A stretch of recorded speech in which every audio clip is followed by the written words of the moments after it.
Ouf de soulagement, les populations de l'arrondissement de Guiviguit, dans le département du Mayo-Danaï, sont en joie ce dimanche. La gaieté qu'elles manifestent en ce moment en est une parfaite illustration. Les douleurs causées par les inondations n'est plus qu'un lointain souvenir, à l'exemple de cette famille dont un membre s'est brûlé au 3e degré. Et nous prions pour cet enfant de 2 mois que Dieu puisse l'aider.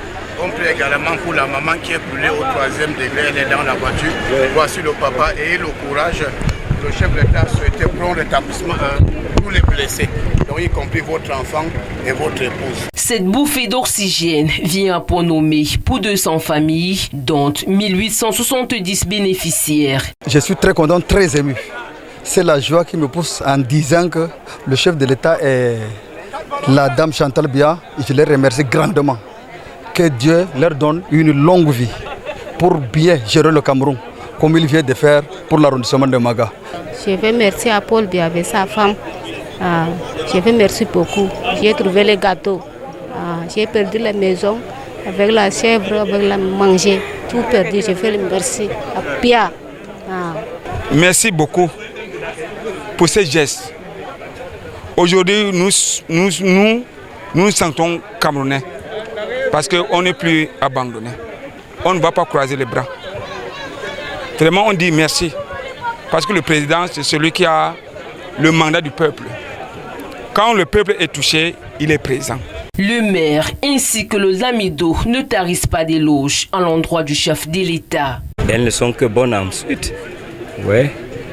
Vous voyez vous-même comment les gens sont en train de récupérer leur paquet. Ils sont gais et joyeux en même temps.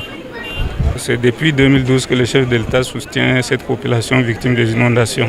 Immédiatement après les inondations, il a mis en place le projet Pulsi, le projet de lutte contre les inondations, qui a renforcé la digue de barrage de lac de Maga et la digue de la berge du Logon, où nous vivons des problèmes actuellement.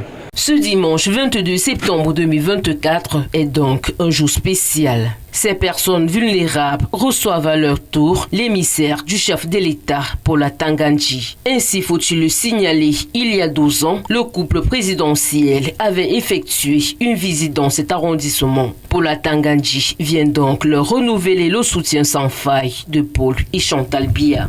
2340 bénéficiaires pour environ 300 familles.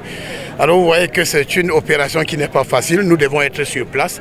Et je disais tantôt, le chef de l'État nous avait, n'est-ce pas, prescrit de rester et que la distribution se fasse de manière transparente. Nous sommes à Maga aujourd'hui. Demain, les autorités administratives vont poursuivre cette opération. Et je crois en fin de compte que c'est une preuve, une fois de plus, une preuve tangible que le président Paul Biya est toujours, n'est-ce pas, près de ceux qui sont dans une situation de détresse. En ce qui concerne la collecte de fonds aux sinistrés, le MINAT est clair. Il n'y a pas de campagne de collecte, nous ne voulons pas de l'arnaque. Il n'y a pas de campagne. Et d'ailleurs, pour collectionner de l'aide, il faut une autorisation du ministre de l'administration territoriale. À ce jour, je n'ai donné aucune autorisation à qui que ce soit de collecter l'argent. Et puis, lorsqu'on collecte l'argent, c'est pour dire, par exemple, que l'État a été dépassé. Non.